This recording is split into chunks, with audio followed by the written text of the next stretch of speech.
नमस्कार, आप देख रहे हैं लोक संवाद न्यूज। मैं हूं नेहा वर्मा। उत्तर प्रदेश के जनपद मुरादाबाद में शनिवार 25 जुलाई 2026 को उस समय राजनीतिक माहौल पूरी तरह गर्म हो गया जब ऑल इंडिया मजलिस ए इत्तेहादुल मुस्लिमीन AIMIM के राष्ट्रीय अध्यक्ष एवं हैदराबाद से सांसद असदुद्दीन ओवैसी विशाल जनसभा को संबोधित करने मुरादाबाद पहुंचे।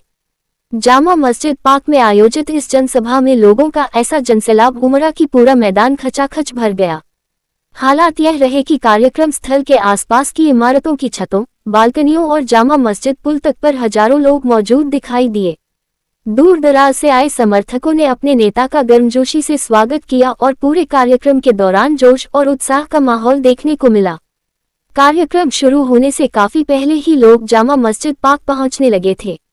देखते ही देखते पूरा मैदान लोगों से भर गया और आसपास की सड़कें भी समर्थकों से पट गई। युवाओं, महिलाओं और बुजुर्गों सहित हर वर्ग की बड़ी संख्या में मौजूदगी ने इस जनसभा को खास बना दिया। सभा को संबोधित करते हुए असदुद्दीन ओवैसी ने लोकतंत्र, संविधान, शिक्षा, सामाजिक न्याय और आम जनता के अधिकारों जैसे विभिन्न मुद्दों पर अपनी बात रखी। उन्होंने कहा कि लोकतंत्र की असली ताकत जनता है और संविधान सभी नागरिकों को समान अधिकार देता है। उन्होंने लोगों से शिक्षा को सबसे बड़ा हथियार बनाने और लोकतांत्रिक तरीके से अपने अधिकारों के प्रति जागरूक रहने की अपील की। उन्होंने कहा कि देश की तरक्की तभी संभव है जब हर वर्ग को समान अवसर मिले और शिक्षा को प्राथमिकता दी जाए। युवाओं के बेहतर भविष्य, रोजगार और सामाजिक भागीदारी को उन्होंने देश के विकास की बुनियाद बताया। अपने संबोधन में उन्होंने ये भी कहा कि जनता से जुड़े मुद्दों को लोकतांत्रिक तरीके से उठाया जाना चाहिए और संविधान की मूल भावना को हर हाल में सुरक्षित रखा जाना चाहिए। उन्होंने समर्थकों से शांतिपूर्ण और संवैधानिक तरीके से अपनी आवाज बुलंद करने की अपील की। जनसभा के बाद असदुद्दीन ओवैसी ने मीडिया से भी बातचीत की। पत्रकारों के सवालों का जवाब देते हुए उन्होंने शिक्षा, लोकतंत्र और संवैधानिक मूल्यों से जुड़े मुद्दों पर अपनी बात रखी। उन्होंने मोहम्मद अली जौहर यूनिवर्सिटी का भी उल्लेख करते हुए कहा कि शिक्षा संस्थानों का महत्व केवल एक इमारत तक सीमित नहीं होता, बल्कि वे समाज के भविष्य का निर्माण करते हैं। ऐसे मामलों में न्याय, कानून और संवैधानिक प्रक्रिया का पालन किया जाना चाहिए। उन्होंने कहा कि शिक्षा के केंद्रों को मजबूत करना देश और समाज दोनों के हित में है। कार्यक्रम के दौरान सबसे यादगार दृश्य उस समय देखने को मिला जब शाम ढलने के बाद कार्यक्रम स्थल पर पर्याप्त प्रकाश व्यवस्था नहीं थी। इसके बावजूद लोगों का उत्साह जरा भी कम नहीं हुआ। अंधेरा होते ही हजारों लोगों ने अपने अपने मोबाइल फोन की टॉर्च जला दी। देखते ही देखते पूरा जामा मस्जिद पाक सफेद रोशनी से जगमगा उठा। दूर दूर तक फैली यह रोशनी ऐसा दृश्य प्रस्तुत कर रही थी मानो आसमान के असंख्य तारे धरती पर उतर आए हों। कार्यक्रम स्थल के आसपास की इमारतों की छतों, बालकनियों और जामा मस्जिद पुल पर भी बड़ी संख्या में लोग खड़े होकर जनसभा को सुनते और अपने मोबाइल कैमरों में कैद करते दिखाई दिए। ये दृश्य पूरे कार्यक्रम की सबसे आकर्षक तस्वीरों में से एक बन गया। समर्थकों ने पूरे कार्यक्रम के दौरान लगातार नारे लगाए और अपने नेता के प्रति उत्साह व्यक्त किया। बड़ी संख्या में लोग देर रात तक कार्यक्रम स्थल पर डटे रहे। फिलहाल अब आपको सीधे सुनवाते हैं AIMIM के राष्ट्रीय अध्यक्ष एवं सांसद असदुद्दीन ओवैसी ने मुरादाबाद की इस जनसभा और मीडिया से बातचीत के दौरान क्या कहा। मुरादाबाद के जामा मस्जिद पाक में आयोजित इस विशाल जनसभा ने प्रदेश की राजनीति में नई चर्चाओं को जन्म दे दिया है। बड़ी संख्या में लोगों की मौजूदगी और कार्यक्रम का माहौल देर रात तक चर्चा का विषय बना रहा। अब देखना होगा कि इस जनसभा का राजनीतिक प्रभाव आने वाले समय में किस रूप में देखने को मिलता है। मुरादाबाद प्रभारी मोहम्मद अजहर के साथ शादाब वारसी, लोक संवाद न्यूज, मुरादाबाद। वो माइक पे दीजिए, दूसरा कोई नहीं बोलेगा। मैं आप तमाम का दिल की गहराइयों से शुक्रिया अदा करना चाहता हूं कि आप तमाम लोग अपना कीमती वक्त निकालकर आज मुरादाबाद की इस तारीखी सरजमीन पर मजलिस इत्तेहादुल मुस्लिमीन के जलसे में आपने शिरकत की। बावजूद इसके कि इस मैदान में बारिश भी हुई, आप यहाँ पर आए, आपका बेहद शुक्रिया।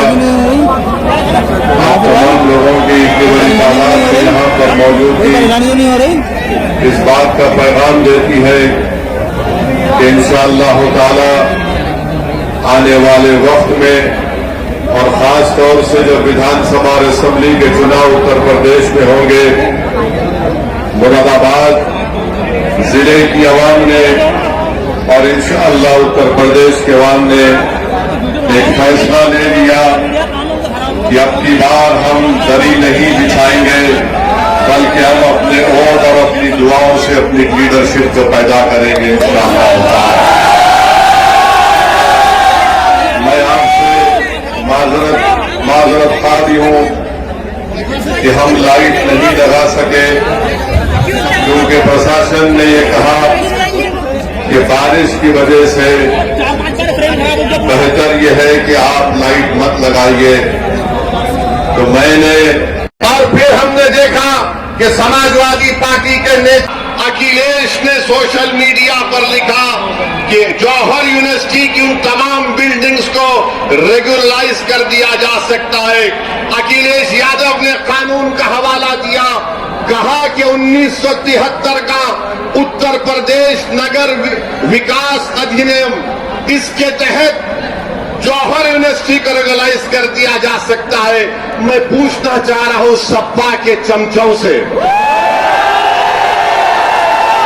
मैं पूछना चाह रहा हूं सपा की गुलामी करने वालों से, मैं पूछना चाह रहा हूं अखिलेश यादव से कि तुम तो मुख्यमंत्री 2017 तक थे, तुमने जौहर यूनिवर्सिटी को रेगुलराइज क्यों नहीं किया?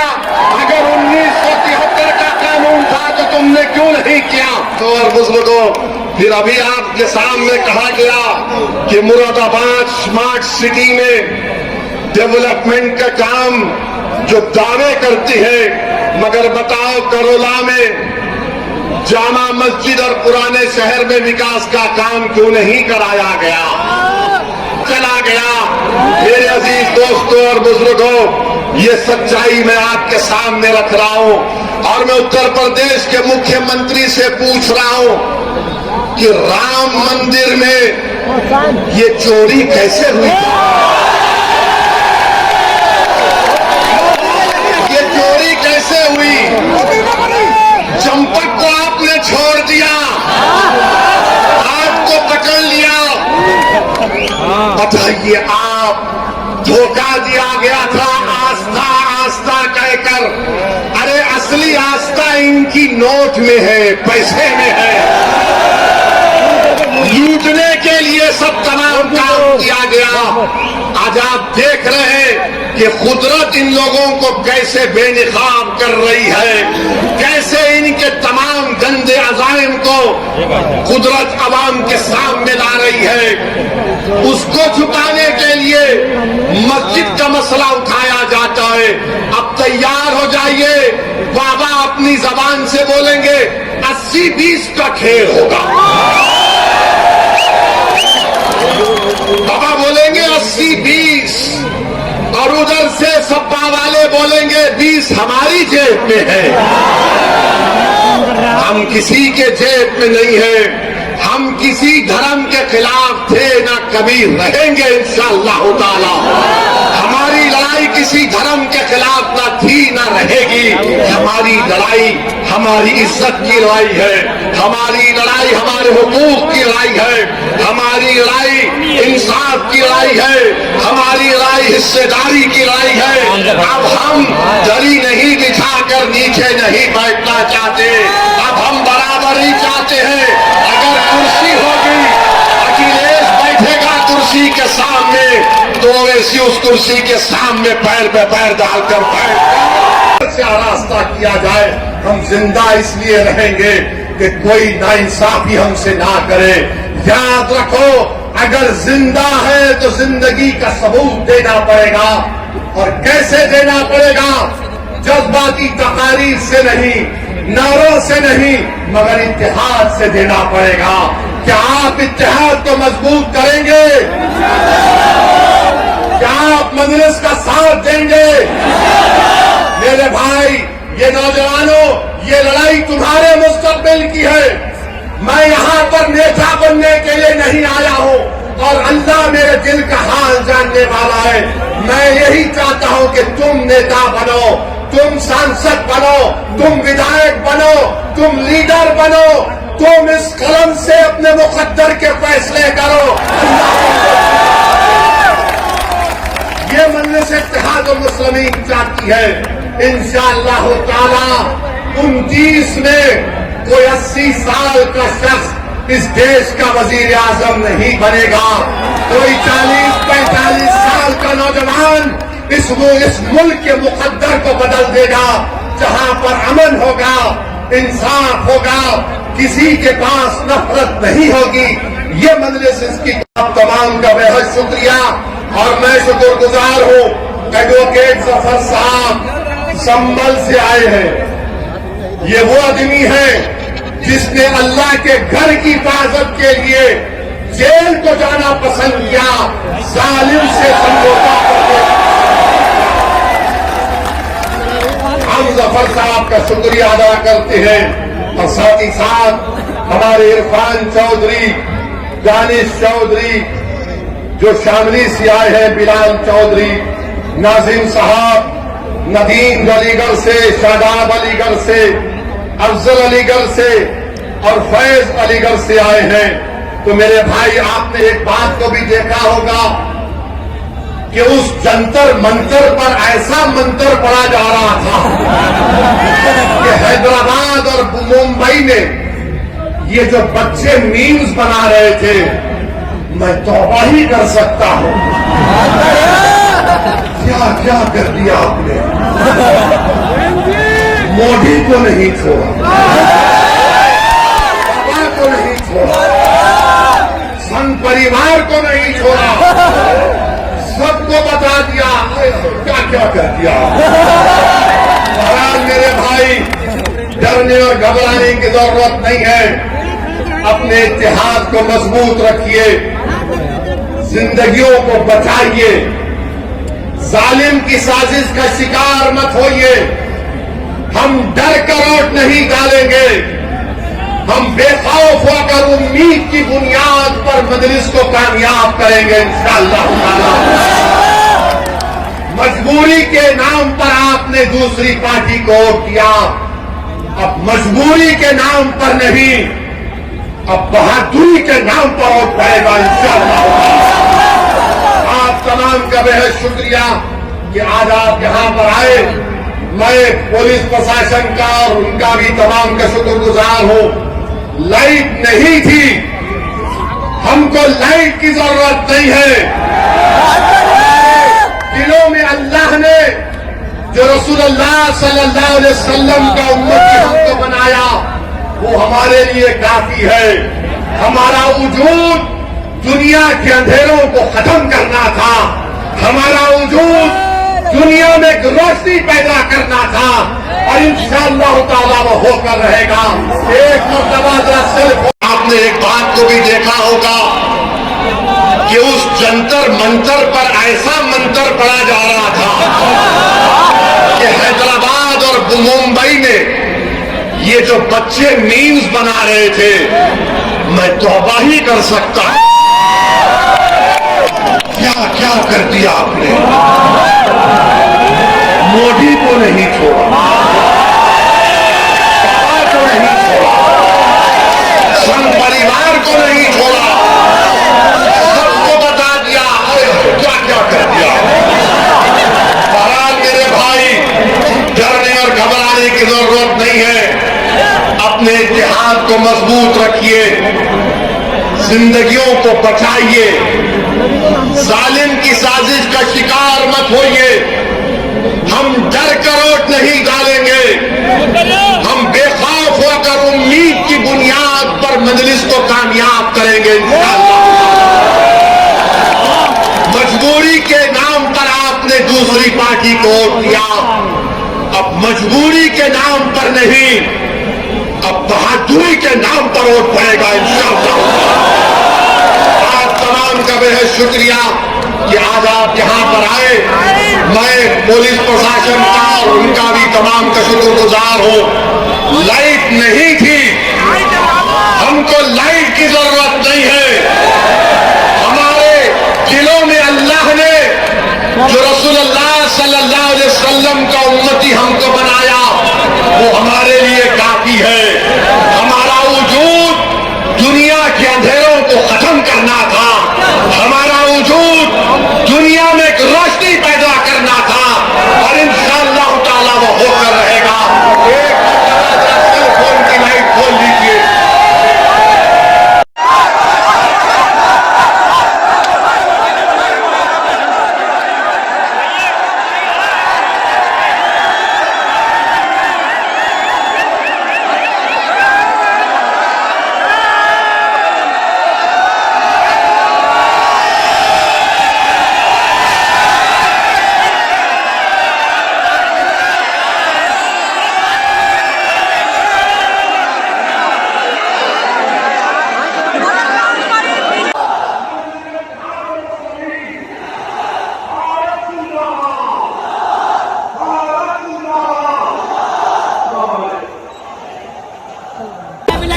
इनकी घर को बुलडोजर से तोड़ दो, इनके हौसलों को पस कर दो, इनको झूठे मुकदमे में डालकर जेल में डाल दो, तो ये डर कर हमारे खिलाफ खड़े नहीं होंगे। दूसरी तरफ जो नाम निहाद सेकुलर पार्टियां हैं वे समझ रही है कि भारत के मुसलमानों के पास उत्तर प्रदेश जो भारत की सबसे बड़ी रियासत है, यहाँ में के बसने वाले मुस्लिम अल्पसंख्यक समाज के पास कोई विकल्प नहीं है। मैं उनसे कह रहा हूं, तुम ये जो बात कहते थे कि विकल्प नहीं है, विकल्प है और ऐसा विकल्प है जो इंशाअल्लाह ताला फिरका परस्त ताकतों से पंजा आजमाई भी करेगा और उनको आने वाले चुनाव में शिकस्त भी देगा। मेरे अजीज दोस्तों, मेरी आपसे सिर्फ एक ही अपील है कि इत्तेहाद को मजबूत रखिए और आज दिल्ली में जो तब्दीली आई, आपने देख लिया कि एक ताकतवर को कमजोरों के आगे झुकना पड़ा। आपने देख लिया कि एक मजलूम को अल्लाह ने जालिम पर कामयाबी दे दी। दुनिया ने देख लिया कि अल्लाह ने कमजोरों को ताकतवर पर कामयाबी दे दी। इंशाअल्लाह ताला आने वाला वक्त बताएगा कि हम गालिब रहेंगे। इंशाअल्लाह ताला हम कामयाबी हासिल करेंगे और हम अपनी आवाज उत्तर प्रदेश के विधानसभा में भिजाएंगे। मैं सलाम करता हूं उन बहादुर तालिब इल्म को और उन तुलबाओं को जिन्होंने कई हफ्तों से जंतर मंतर पर बैठकर ऐसा मंत्र पड़ा कि मोदी को रात के 12 बजे। तो मेरे अजीज दोस्तों और बुजुर्गों, ये होती है इत्तेहाद की ताकत और मैं उम्मीद करता हूं कि भारत में हमारी 65% आबादी की उम्र 35 साल से कम उम्र लोगों पर मुश्तमिल है। भारत की 50% आबादी 25 साल से कम उम्र की है। हमारी भी कोशिश यही होगी कि इंशाअल्लाह ताला उत्तर प्रदेश के आने वाले विधानसभा में नौजवानों को मजलिस इत्तेहादुल मुस्लिमीन अपना उम्मीदवार बनाएगी ताकि वो जाकर आपकी बेबाक तरीके से आपकी नुमाइंदगी करेंगे। हमारी ये कोशिश होगी कि 2029 का जब चुनाव होगा तो कोई 80 साल का शख्स भारत का प्रधानमंत्री नहीं बनेगा, 40 साल का नौजवान इस मुल्क का वजीर आजम बनेगा। हमारी कोशिश यही रहेगी। मेरे अजीज दोस्तों और बुजुर्गों, मैं आज से ये गुजारिश भी करने आया हूं कि हमारे इस जलसे के बाद कई हमारे मुखालिफिन निकल कर आएंगे और आकर कहेंगे कि ओवैसी सिर्फ जज्बाती तकरीर करता है, तुमको अल्फाज के अपने समंदर में लेकर तुमको जज्बाती बना देगा, तुम उसकी बात पे यकीन नहीं करना। मैं उनसे कहना चाह रहा हूं, अगर मैं जज्बाती बात करता हूं तो मेरा एक एक लफ्ज अल्हम्दुलिल्लाह सच्चाई पर मुबन्नी है। मेरा मकसद जज्बात में लाकर और हासिल करना नहीं है। मेरा मकसद हमेशा यही रहा, बल्कि मजलिस इत्तेहादुल मुस्लिमीन का जो हमारा ये फैसला रहा कि भारत को अगर मजबूत करना है, भारत के संविधान को अगर और मजबूत करना है तो भारत की सबसे बड़ी अकलियत एक सियासी ताकत बनना पड़ेगा। भारत का संविधान आपको इस बात की इजाजत देता है कि आप अपनी लीडरशिप को बनाएं। अगर मैं मुरादाबाद की सरजमीन में खड़े होकर आपके दरमियान में कह रहा हूं कि अगर भारत के मुसलमान अपनी लीडरशिप बनाएंगे तो संविधान के खिलाफ नहीं होगा। भारत के संविधान का डायरेक्टिव प्रिंसिपल उठाकर देख लो, भारत के संविधान की तमहीद उठाकर देख लो, जिसको बाबा साहिब अम्बेडकर ने बनाया। लिखने वाला लिखकर चला गया, मगर लिखने वाले ने लिखा कि तुमको अपने सियासी लीडरशिप को पैदा कर सकते हो, ये संविधान के खिलाफ नहीं है। अगर आप अपने हुकूक को हासिल करना चाहते हैं तो आपको अपनी सियासी लीडरशिप को बनाना पड़ेगा। तो उठकर कहेगा अरे हमने सपा को भी वोट दिया था, हमने कान से फुला को कामयाब कर दिया। अरे याद रखो, वो लीडरशिप नहीं है, वो बेनामी की लीडरशिप है, वो गूंगी लीडरशिप है।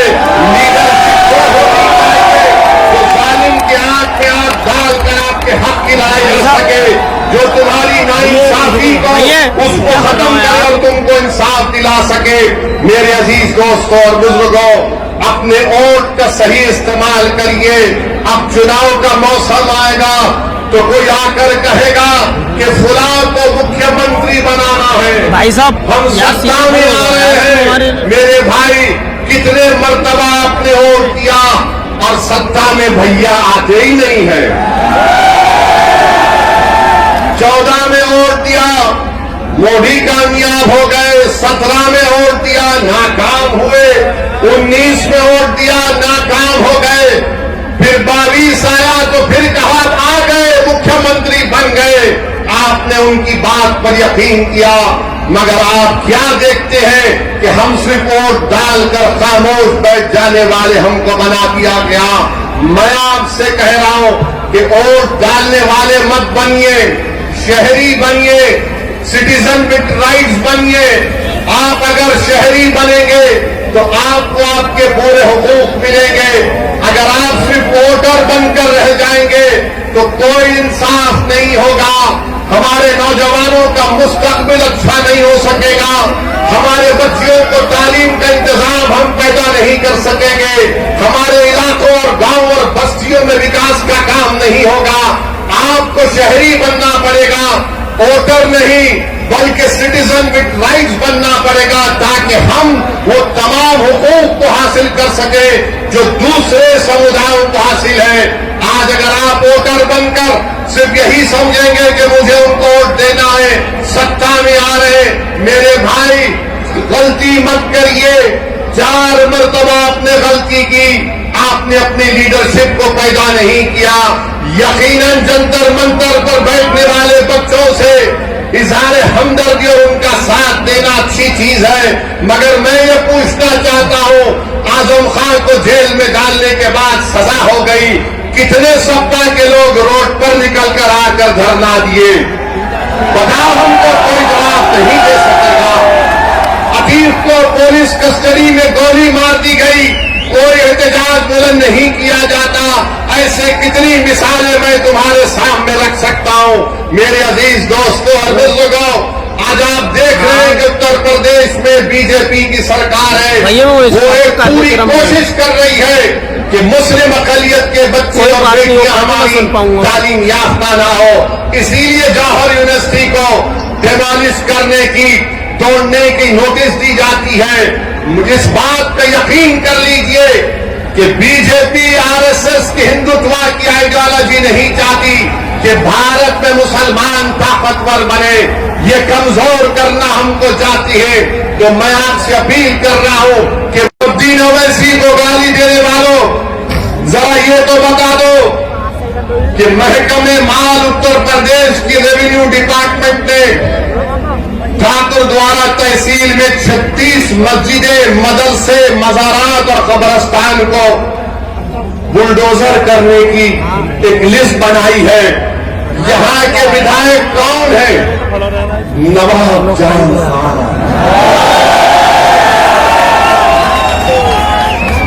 ये क्या कर रहे हैं? क्या कर रहे हैं? 36 कब्रस्तान को, मस्जिद को, मज़ारात को मिसमार करने का प्रोग्राम है। नवाब जाफर साहब, कुछ तो मुंह खोलो, कुछ तो बोलो। अरे अगर लड़ नहीं सकते तो कम से कम जबान को तो जुम्बिश दो। उत्तर प्रदेश की ये जालिम सरकार मस्जिदों को निशाना बना रही है। हम उत्तर प्रदेश की सरकार से पूछना चाहते हैं, मुख्यमंत्री बाबा से, जरा ये तो बता दो कि अगर 100 साल से कोई मस्जिद, दरगाह, खानकाह, मज़ार है तो क्या वक्फ यूजर का कानून नहीं है? बताओ तुम किस बुनियाद पर नोटिस दे रहे हो? क्या भारत में एडवर्स पोजीशन का कानून खत्म हो गया? हम 100 साल से हमारे पास है, तुम अचानक उठकर कह रहे हो कि नहीं ये सरकार की जमीन है। अरे याद रखो, ये तुम्हारा जुल्म अब चलने वाला नहीं है। हम ना कभी तुम्हारे जुल्म से डरे, ना कभी डरने वाले हैं। तुमने अबीर को गोलियां मार दी, तुमने मासूम बच्चों का एनकाउंटर कर दिया, तुमने 100 की तादाद में बुलडोजर लगाकर घर को तोड़ दिया, तुमने जिंदगियां बर्बाद की। मगर याद रखो, हम सिर्फ डरने वाले अल्लाह से है। यकीनन वक्तिया तौर पर हमको तकलीफ जरूर हुई, यकीनन हमारे घर में आंसू बहाए गए, मगर हमने अपने आंसू को बहाया, मगर हमारे हौसलों को हमने पस्त होने नहीं दिया। क्योंकि जुल्म करने वालों, सुनो आरएसएस वालों, तुम्हारे पास इख्तिदार की ताकत है, तुम्हारे पास हर चीज है। हम गरीब और मजलूमों के पास अगर कोई ताकत है, ये तो हाथ है और अल्लाह है। हाथ है और अल्लाह है। हम हर बार अल्लाह के सामने अपनी बात को रख रहे हैं। इंशाअल्लाह ताला जब नमरूद और फिरौन का इख्तिदार नहीं रहा तो तुम्हारा इख्तिदार कहां रहेगा? जब यजीद पलीद हो गया तो तुम्हारा जुल्म कहां पर रहेगा? तुम जुल्म कर रहे हो, तुम संविधान के दायरे में रहकर हुकूमत नहीं करना चाहते हो। मेरे अजीज दोस्तों और बुजुर्गों, इंशाअल्लाह ताला देखेंगे कि आने वाले चुनाव में मजलिस इत्तेहाद और मुस्लिमीन आपकी दुआ, आपके इत्तेहाद की ताकत और आपके सियासी शऊर के बलबूते पर एक अज़ीमुश्शान कामयाबी हमकिनार होगी इंशाअल्लाह ताला। और फिर हमको बताया गया कि मुरादाबाद में कोई गवर्नमेंट का मेडिकल कॉलेज भी नहीं है। बताओ बाबा, कैसे इलाज होगा गरीबों का? मुरादाबाद में MRI की मशीन नहीं है। यहां पर 9 सरकारी स्लॉटर हाउस थे, उन तमाम को बंद कर दिया गया। आखिर देश का जो कारोबार गरीब कर रहा है, उससे बीजेपी उतना नफरत क्यों करती है? भारत से एक्सपोर्ट हो रहा है बीफ उत्तर प्रदेश से, तो न मोदी को तकलीफ न बाबा को तकलीफ। अगर एक छोटा गरीब आदमी अपना गोश्त का कारोबार करता है तो गरीबों से दुश्मनी है, दौलतमंदों से हमदर्दी है। मोदी और लगातार प्रोटेस्ट के बाद में आखिरकार सबको कामयाबी मिली है, क्या कहेंगे? ये कामयाबी है हक की झूठ के ऊपर। ये कामयाबी है उन तमाम नौजवानों की जिद्दोजहद और उनकी कुर्बानी, और मैं उनको मुबारकबाद भी देता हूँ।